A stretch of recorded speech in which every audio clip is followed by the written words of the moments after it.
আমরা swimming pool থেকে ফিরে এসে তারপরে ভালো করে স্নান টান করে একটু চাটা খেলাম। এখানেই মানে কফি মেকার ছিল, ওখানে চা ফায় সমস্ত ছোটো ছোটো প্যাকেট দেওয়া ছিল। তো আমি মিসে মুখার্জি চাটা খেলাম, এখন চিল করছি আর কি, জাস্ট বসে ভাবছি ঘুমোবো কারণ রাত্রি 3:30টায় উঠেছি আর ঘুম সেরকম পাচ্ছে না। ঠিক আছে, নদীর দিকে ঘুম পাড়িয়ে দিয়েছি জোর করে, কারণ ও ভোর 5:30টায় উঠেছিল, তো রাত্রি পর্যন্ত টানতে পারবে না, সেটা ওকে ঘুম পাড়িয়ে দিয়েছি। আর একটু পরে বিচে যাব, দেখি। আর কিছু পাইনি, এখানে বাহুবলী মুভি দেখছি টিভি চালিয়ে। এই যে আমি কিন্তু জেনারেলি চুলে হেয়ার ড্রায়ার বা এই যে হেয়ার ডিজাইন করার জন্য যে সমস্ত টুলসগুলো পাওয়া যায় সেগুলো আমি জীবনে ইউজ করি না।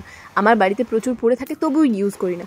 বাট এখানে কি বলুন তো, খাওয়ার সময় টাইমের তো ঠিক নেই, যখন তখন শুয়ে পড়ছি, আর ভিজে মাথায় শুয়ে পড়লে খুব তাড়াতাড়ি ঠান্ডা লেগে যায়। তো সেই জন্য হেয়ার ড্রায়ারে চুলটা শুকাচ্ছি।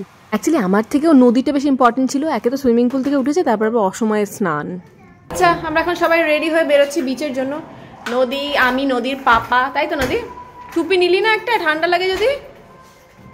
আর এখানটা দেখুন, দিনের বেলা দেখিস এখন লাইট ফাইট অন হওয়ার পরে কি সুন্দর লাগছে দেখতে। এদের খুব পজিটিভ ভাইব আছে। কি সুন্দর সাজানো গার্ডেনটা, কি সুন্দর পুরো গার্ডেন এরিয়াটা। এখানে দেখুন একটা আর্টিফিশিয়াল বোটের মতো কিছু করা আছে, ওই মাছ ধরতে যাওয়ার এরকম টাইপের। কি অদ্ভুত একটা ফুলের গন্ধ ছাড়ছে, কি ফুলের গন্ধ বুঝতে পারছি না। এখানে আর্টিফিশিয়াল একটা বাঁশ গাছ তৈরি করা হয়েছে। আমরা যে দিকটা দিয়ে বেরোচ্ছি তার অপোজিট সাইডে এটা হচ্ছে এক্সটেনশন, পরে করা হয়েছে। ওইটা হচ্ছে আসল মানে বিচ ভিউ যেটা থাকবে, ওখানেই আমরা যাচ্ছি ওদের পার্সোনাল বিচে। বিচে এসে গেছি। এই মেসে মুখে এখন বিচের ফটোশুট করছো?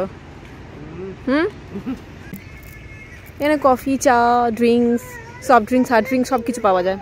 এইখানে সমস্ত সুন্দর স্ন্যাক্স পাওয়া যাচ্ছে। যে দেখুন, জাম্বো প্রন তন্দুরি, সব তন্দুরি আইটেমই বেশি আছে। তন্দুরি কাবাব, তন্দুরি পমফ্রেট, আলু তন্দুরি, টেংরি কাবাব, ফিশ টিক্কা। কোনটা খাবি তুই? কোন কাবাব খাবি? আচ্ছা, আমরা এখন এখান থেকে একটু টোটো করে যাব হচ্ছে মেন বিচে। মেন বিচটা ঘুরে আসি রাত্রেবেলা। ওখানে অনেক জমজমাট, মানে এখানটায় আমরা একটু ফাঁকা, যদিও কালকে আর সেরকম ফাঁকা থাকবে না, কারণ আজকে আমরা বৃহস্পতিবারে এসেছি। তো বৃহস্পতিবারে জেনারেলি কারো মানে অফ ডে বা ছুটির দিন থাকে না। মেন ভিড়টা শুরু হবে কালকে আর শনিবারে সকালেই বেরিয়ে যাচ্ছি। তবুও সমুদ্রের আওয়াজটা শুনতে কি ভালো লাগছে। চলো চলো চলো চলো চলো চলো। আর একটু পরে আমরা এখানে ইনফ্যাক্ট এসে বসবো। আমরা ওখানে অর্ডার করে দিয়েছি যা যা লাগবে। তো আমরা একটু মেন বিচ থেকে ঘুরে আসি, তারপরে এখানেই বসবো, ডিনার করে বেরিয়ে যাবো। আজকে চাঁদটা দেখুন পুরো ঈদের চাঁদের মতো লাগছে, মানে ভাবে অর্ধ চন্দ্রাকৃতি, আর সাথে এই যে বিন্দুটা পুরো ঈদের চাঁদে এরকম হয়, তাই না? দুজনে ফটো তুলছো নাকি? চলো। আচ্ছা, আমরা টোটো করে নিয়েছি এখান থেকে মেন বিচে একটুখানি। আমরা মেন বিচে চলে এসেছি। না, বৃষ্টি হবে না, ওই দেখো আকাশে বাঁশের এগুলো কেন করে রাখে গো, ওই বাঁশের ওপরে দেখার জন্য।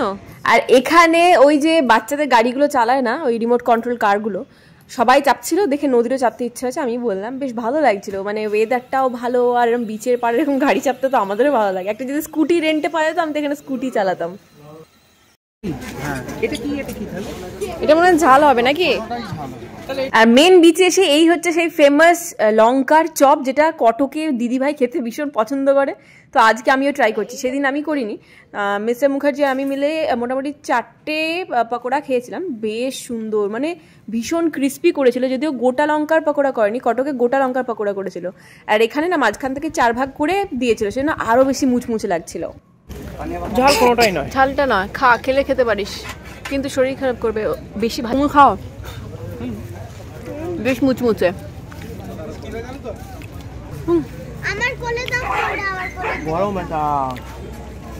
ড্রাই ফ্রুটসের দোকান এটা।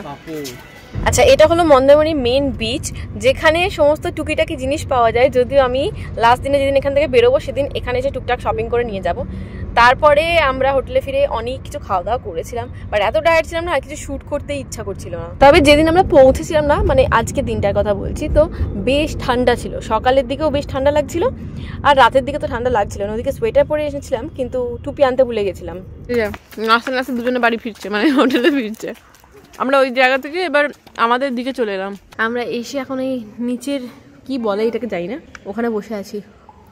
এখানে একটা ছোট্ট গ্রামোফোন রাখা আছে। নিজে নদী কথা বলছে। কার সাথে কথা বলছিস নদী? পাপা তো এখানে দাঁড়িয়ে আছে, পাপার সাথে কথা বলছিস? দাদিন। আচ্ছা, রুমে এসে ড্রেস ফ্রেস চেঞ্জ করে শুয়ে পড়েছি। জানি না এত আমরা এক্সস্টেড যে 12টায় কাউকে উইশ করতে পারবো কিনা। ঘুমিয়ে গেলে আর উইশ করা হবে না, কাল সকালে উইশ করবো, যদি জেগে থাকি তো উইশ করবো। কাল সকালে দেখা হচ্ছে।